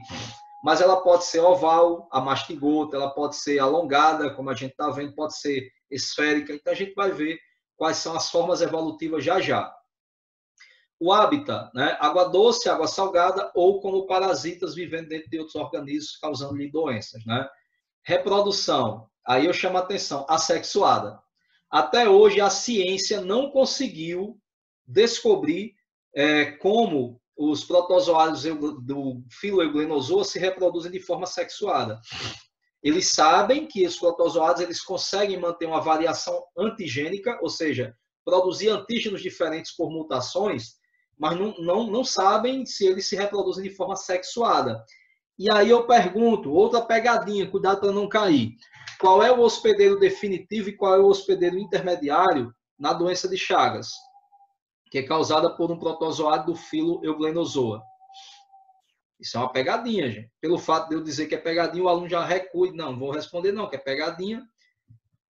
O que é um parasita? O que é um hospedeiro definitivo? É aquele que abriga a fase sexuada da reprodução do parasita, né? Hospedeiro definitivo é aquele... Vou até colocar isso aqui, ó. Importante lembrar. Gente, ó, hospedeiro definitivo... Hospedeiro... Opa, escrevendo bem errado aqui. Hospedeiro definitivo é aquele que abriga a fase sexuada da reprodução do parasita. Beleza? Esse é o hospedeiro definitivo. Já o hospedeiro intermediário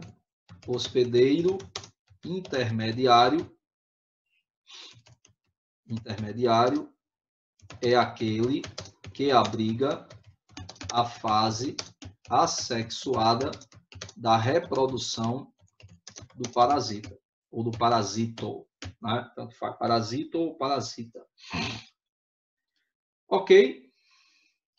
Então é isso. Só que, como é que eu vou classificar os hospedeiros da doença de Chagas para o Trypanosoma cruzi se eu não sei como esse parasita ele se reproduz de forma sexuada? Se eu sei que ele se reproduz só de forma assexuada. E aí, né? Surge a dúvida. Gente, então nesse caso, não tem problema. A microbiologia e a parasitologia, elas criaram uma denominação diferente, a parasito, né? Eles criaram a denominação hospedeiro vertebrado e hospedeiro invertebrado. Acabou o problema. Hospedeiro para a doença de Chagas. Deixa eu colocar aqui, por exemplo, para, né, em se tratando da doença de Chagas, nós não temos aí hospedeiro definitivo intermediário. O que temos, então? Nós temos hospedeiro invertebrado, que no caso é o percevejo, né, o barbeiro, o triatoma, né, barbeiro, e o hospedeiro vertebrado, que aí pode ser o homem. Pode ser outro tipo de mamífero também, viu? A doença de Chagas pode ocorrer em porcos do mato, né, em tatu, né? Mas aí o hospedeiro vertebrado mais comum, né? Vamos usar aqui o homem. Então é hospedeiro vertebrado e invertebrado, certo? Salva isso, gente. Dá um print nisso aí, porque até quando você for pagar parasitologia lá na faculdade, né? Aí você não cai nessa. As pessoas gostam muito de cobrar essa perguntinha aí, beleza? Em se tratando da doença de Chagas, não tem esse lance de hospedeiro definitivo e hospedeiro intermediário. É vertebrado e invertebrado. Por quê? Porque eu não sei como é que esse bicho se reproduz de forma sexuada. Então não dá para ter hospedeiro definitivo. Tranquilo? Então deixa eu apagar aqui. Show. Vamos lá. Olha aí os principais representantes, né? Parasitas, né? Trypanosoma cruzi, né? Que causa doença de Chagas. E o Leishmania brasiliensis, né? Que causa a leishmaniose, né? O famoso calazar, úlcera de Bauru, por exemplo, né? Aqui, ó, um monte de hemácia, gente, e o Trypanosoma cruzi aqui no meio delas, ó, né? O bendito fruto. E aqui o Leishmania, né? Muito parecidos aí, pertence ao grupo Euglenozoa. Eles são muito parecidos com aquela alga euglena que eu mostrei a vocês na primeira aula de algas que tivemos. Olha a morfologia como pode ser diferente, né? Esses bichos são bem interessantes porque eles podem ter uma variação, uma variedade morfológica muito grande, né? Aqui a gente tem, ó, todas as formas evolutivas que os protozoários do filo Euglenozoa podem demonstrar, né? Algumas com forma de abóbora, né? Outras com formas esféricas, com flagelo, sem flagelo. Lembrando que a palavra mastix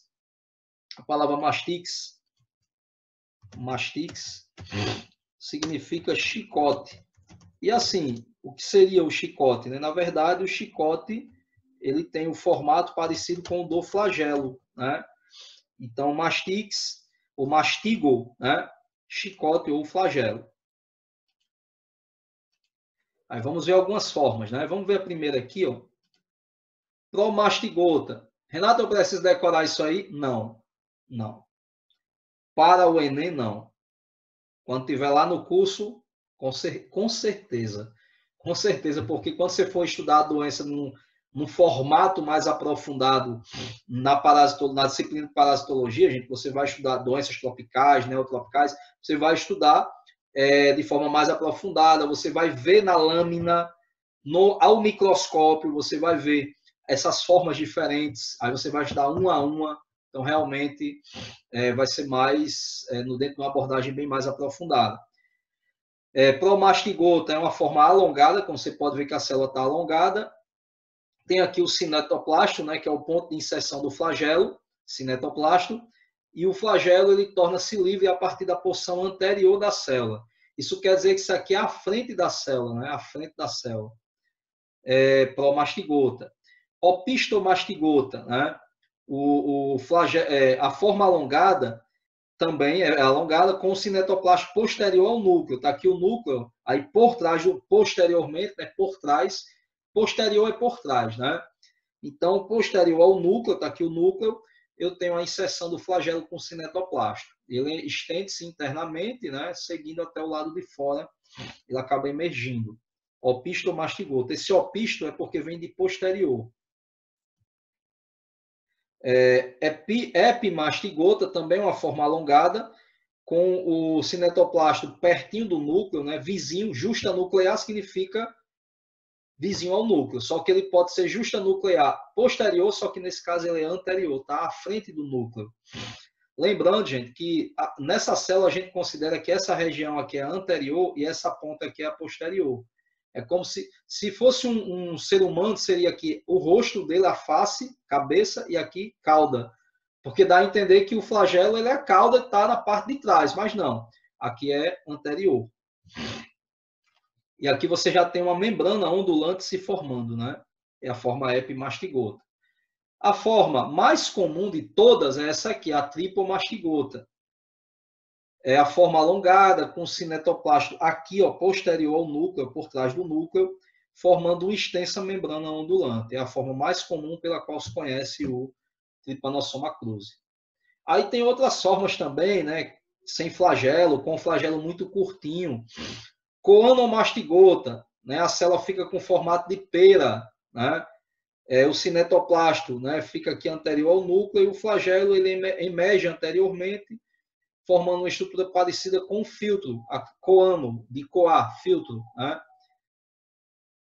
A mastigota, né, forma arredondada ou oval com flagelo curto que acaba não saindo, não se exterioriza. Forma a mastigota. E a paramastigota, que é uma forma intermediária entre a promastigota e a opistomastigota, com cinetoplasma justanuclear. Que bom que você não precisa aprender disso, isso aí, né, para o Enem, né? Mas na parasitologia você vai necessitar sim aprender cada uma dessas. Esferomastigota, né, que parece uma laranja com filamento, né, basicamente, é arredondada. E aí são as formas evolutivas que vocês vão estudar quando vocês estiverem vendo a parte de parasito. Beleza? Por isso eu digo que é o grupo mais curioso, né? É o filo Euglenozoa, que traz os tripanossomos e também o leishmania, né? Causador do calazar, por exemplo. Filos negligenciados, né? Filos que são pouco mostrados nos livros de biologia do ensino médio, são esses dois aqui, né? Actinópoda e Foraminífera. Actino significa afilado, poda é pé, então pés finos, ó, pés afilados. Parece uma estrela, né? Por isso que esse protozoário é chamado de heliozoário, hélio, sol, né? É um protozoário que tem o formato de um sol, né? E os pseudópodos são todos assim, afiladinhos, né? Foraminífera é o corpo dotado de, portando, né, vários forames, vários buracos. São negligenciados porque eles não têm tanta importância médico-parasitária. Esse aqui é um fato curioso, né? À noite, na água do rio, quando está uma noite bem, com a lua cheia, por exemplo, a lua está brilhando muito, a luz da lua incide na água de um rio e aí a água brilha por causa da presença desses bichinhos aqui na água. Gente, ó, eu costumo encerrar a apresentação dos protozoários e já meio que imergir o aluno na atmosfera da aula que ele vai ver depois. Tudo bem, a gente ainda está devendo fungo, né? A gente vai começar a trabalhar com fungo, mas tem um negocinho bem legal que são os conceitos básicos em parasitologia, que eu sempre gosto de trabalhar com o aluno para mostrar ele algumas diferenças, né? Acho bacana. Porque já a gente vai começar a trabalhar, já que eu digo possivelmente na próxima aula, né? A gente vai começar a trabalhar com parasitologia. E aí, eu gosto sempre de colocar uns conceitos básicos, né? A diferença, por exemplo, infecção e contaminação, né? O que é contaminação? Contaminação é a presença de um agente infeccioso na superfície do corpo, em roupas, brinquedos, água, leite, alimentos, etc. Então, quando eu digo, por exemplo, que minha mão está contaminada, é porque ela tem vírus, tem agentes infecciosos nela. Então, tem uma contaminação, certo? Não necessariamente uma infecção, mas eu tenho uma contaminação. A água está infectada ou contaminada? A água está contaminada. Está contaminada. E aí eu posso, uma vez contaminada, eu posso infectar alguém com aquela água. Beleza? Endemia é a prevalência usual de determinada doença com relação a uma área. Usual. Usual vem de comum. Então, é a prevalência comum. É quando aquela doença ocorre sempre naquela mesma área. Certo? Por exemplo, a malária é endêmica da região norte. Lá tem muito mosquito do gênero Anopheles, como é muito comum, porque o hábitat natural desses mosquitos geralmente é mata fechada, e ali você tem uma floresta tropical, é muito comum que na região norte tenhamos aí, basicamente, né, a malária como uma doença endêmica daquela área, típica daquela área. Normalmente, considera-se como endêmica a doença cuja incidência permanece constante por vários anos, dando uma ideia de equilíbrio entre a doença e a população. Ou seja, é o número esperado de casos de um evento em determinada época. Exemplo, no início do inverno, espera-se que de cada 100 habitantes, 25 estejam gripados. Então já torna-se uma endemia de gripe, né? Todo ano, de cada 100 habitantes, 25 gripam durante o inverno. É um exemplo. Isso é muito bacana, por quê, gente? Porque para quem vai ingressar na área biomédica, principalmente na área dos cursos da área de saúde, né, a pessoa já vai ter uma noção básica de epidemiologia, né? Então, isso aí está dentro de duas disciplinas, várias disciplinas, saúde coletiva, saúde pública, epidemiologia, parasitologia, dá para trabalhar muito esses conceitos aí. Epidemia ou surto epidêmico é a ocorrência numa coletividade ou região de casos que ultrapassam nitidamente a incidência normalmente esperada de uma doença e derivada de uma fonte comum de infecção ou propagação. É quando você tem, por exemplo, quando do aparecimento de um único caso em área indene de uma doença transmissível. Por exemplo, não é comum na cidade de Curitiba termos a doença esquistossomose, barriga d'água. Mas se aparecer, por exemplo, um caso de esquistossomose em Curitiba, aí a galera já começa a ter uma vigilância, né? Ali é uma epidemia em potencial, por quê? Porque não é uma área indene, é uma área que não tem caso daquela doença. Da mesma forma que o aparecimento de um único caso onde havia muito tempo determinada doença não se registrava. Como, por exemplo, varíola em Belo Horizonte. Em BH nunca mais teve varíola, há anos. Aí aparece um caso, um exemplo, né? Aí você tem ali uma epidemia em potencial, que aparece um caso e aí pode se propagar muito rapidamente, né? Renato, mas é só um caso? Mas fazia anos que não tinha. Ninguém, estava erradicado. Então, temos ali um surto epidêmico, né? Fonte de infecção, de acordo com a OMS, né? Organização Mundial de Saúde, é a pessoa, coisa ou substância da qual um agente infeccioso passa diretamente ao hospedeiro. É uma fonte de infecção. Utensílios, né? Objetos. Então, pode ser uma fonte de infecção, que é uma fonte que passa diretamente um agente infeccioso a um hospedeiro. Essa fonte de infecção pode estar situada em qualquer ponto da cadeia de transmissão. Seria legal, né, a galera que defende aí a liberação, né, o não isolamento, estudar um pouquinho desses conceitos básicos em parasitologia para entenderem realmente como uma doença ela pode ser transmitida, né? Aí temos alguns exemplos aí, água contaminada é uma fonte de infecção para a febre tifoide. Para a malária, qual é a fonte de infecção? O mosquito, né? A teníase, carne com cistos secos, né? A carne com larva, o cisto seco é a larva. Muita gente confunde, né? Acha que comer a carne com cisto seco, que é o nome da larva, vai ter cisticercose, não vai ter teníase. Ele terá cisticercose se ele comer fruta, verdura ou água contaminada com o ovo. Porque quando ele engole o ovo, no intestino dele o ovo eclode e forma a larva, que é o cisto seco. Aí ele tem a cisticercose. É diferente da teníase. Na teníase, o cara come a carne com o cisto seco, que é a larva evolui dentro do intestino delgado, formando a tênia gigante, né? Maior do que o próprio hospedeiro. Falando em hospedeiro, o que é o hospedeiro? É um organismo que abriga o parasito. Por exemplo, o ser humano é o hospedeiro comum do Ascaris lumbricoides, da lombriga. O que é um hospedeiro definitivo? É o que apresenta o parasita em fase de maturidade ou em fase de atividade sexual. Falamos disso há pouco. O que é o hospedeiro intermediário? É aquele que apresenta o parasita em fase larvária ou assexuada.